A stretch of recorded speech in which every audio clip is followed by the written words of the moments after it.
Hello dear friends, welcome to my channel best for banking. So इस video में हम discuss करेंगे self given analysis RRB clerk pre 2023। आज मेरा exam second shift में था। तो वन बाय वन चीज़ें डिस्कस करेंगे कि रीजनिंग में कौन कौन से टॉपिक्स आए थे, मैथ्स में कौन कौन से टॉपिक्स थे। सबसे पहले रीजनिंग का डिस्कशन करते हैं। सिलॉक्स के 4 क्वेश्चन देखने को उन्होंने इस बार 5 क्वेश्चन भी नहीं दिए, सिर्फ 4 क्वेश्चन पूछे थे। इनइक्वालिटी के 3 क्वेश्चन पूछे। नंबर बेस्ड कोडिंग, जैसे कि आपको पता है कि 3 के बंच में जो नंबर्स लिखे होते हैं, टोटल 5 नंबर्स लिखे होते हैं, उस पर 5 क्वेश्चन पूछा उन्होंने। अल्फा न्यूमेरिक सीरीज़ था जिसमें अल्फ़ाबेट भी होते हैं, नंबर्स की भी मिक्स सीरीज जो होती है, उसके 5 क्वेश्चन आए थे। ऑड वन आउट, कौन सा इसमें से अल्फ़ाबेटिकल ऑर्डर में, मतलब 3 के बंच में उन्होंने दिए थे 5 ऑप्शंस टोटल, और पूछा था उसमें से कौन सा इसमें से ऑड है। एक क्वेश्चन था सिर्फ। एक पेयर फॉर्मेशन का एक क्वेश्चन आया था। आपको पता है ना कि फॉरवर्ड और बैकवर्ड से कितने नंबर्स आ रहे हैं काउंटिंग में आपके, तो उस तरीके का एक क्वेश्चन आया था। मीनिंगफुल वर्ड पर एक क्वेश्चन आया था। इस क्वेश्चन को तो नहीं करना चाहिए क्योंकि आप नहीं जानते कितने मीनिंगफुल वर्ड्स बन सकते हैं, तो ये तो स्किप करने वाला क्वेश्चन था।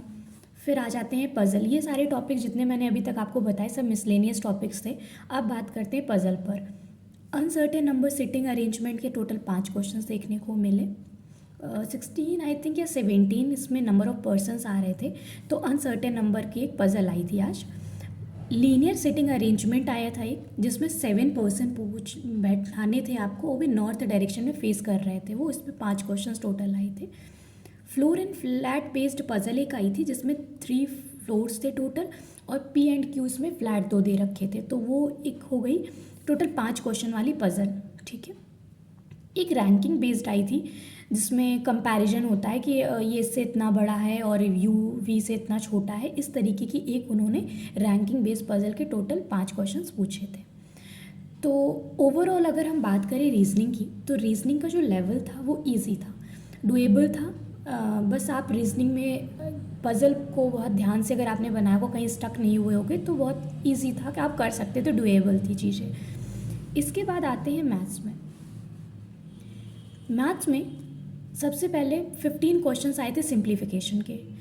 इस बार आरआरबी क्लर्क में क्या देखने को मिला, पहले जो नंबर्स आते थे वो होल नंबर होते थे, जैसे 400 300 200 करके नंबर होल नंबर लिखे होते थे। बट इस बार उन्होंने क्या किया, सिंप्लीफिकेशन में भी और नंबर सीरीज़ में भी उन्होंने जो नंबर्स लिए थे वो जैसे 372 इस तरीके से नंबर लिए थे। राउंड फिगर के नंबर्स उन्होंने नहीं लिए थे।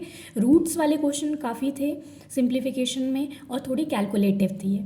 मतलब आप ये था कि जल्दी से देखते नहीं बना सकते थे, थोड़ी सी कैलकुलेशन आपको करनी पड़ेगी, उसके बाद ही आप 15 क्वेश्चन को सॉल्व कर पाते थे सिंप्लीफिकेशन के। फिर आते हैं रॉन्ग नंबर सीरीज़ पर। 5 क्वेश्चंस थे रॉन्ग नंबर सीरीज़ की।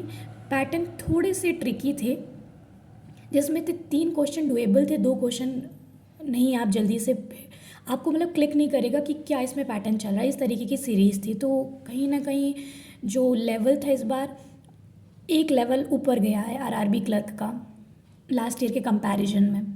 फिर बात करते हैं टेबुलर डीआई आई थी। टोटल 5 क्वेश्चंस टेबुलर डीआई की आई थी। अभी मैं आपको दिखाऊंगी कि टेबुलर डीआई में किस तरीके का डेटा गिवन था। एक बार ग्राफ आई थी, 5 क्वेश्चंस टोटल आए थे उसमें भी। अर्थमेटिक रिमेनिंग बची अर्थमेटिक, उसके 10 क्वेश्चंस आए थे। सारे टॉपिक उन्होंने अर्थमेटिक में कवर किए थे। और अब बात करते हैं किस तरीके का डेटा आया था।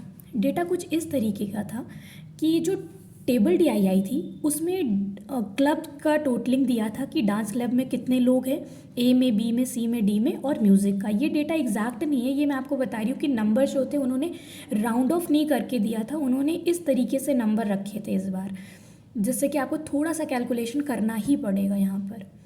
इस तरीके की बार ग्राफ आया था, बार ग्राफ देख लीजिए, जिसमें मेन और फीमेल का डेटा गिवन था, और क्वेश्चन बहुत ज़्यादा लेंदी बना के दिए थे।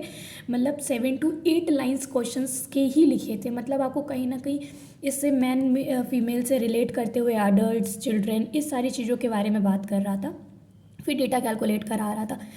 इसके 3 क्वेश्चंस जो डुएबल थे, 2 क्वेश्चन ऐसे थे कि काफ़ी लेंदी थी, टाइम टेकिंग क्वेश्चंस थे। तो इसका जो ओवरऑल लेवल रहा मैथ्स का वो मॉडरेट लेवल था।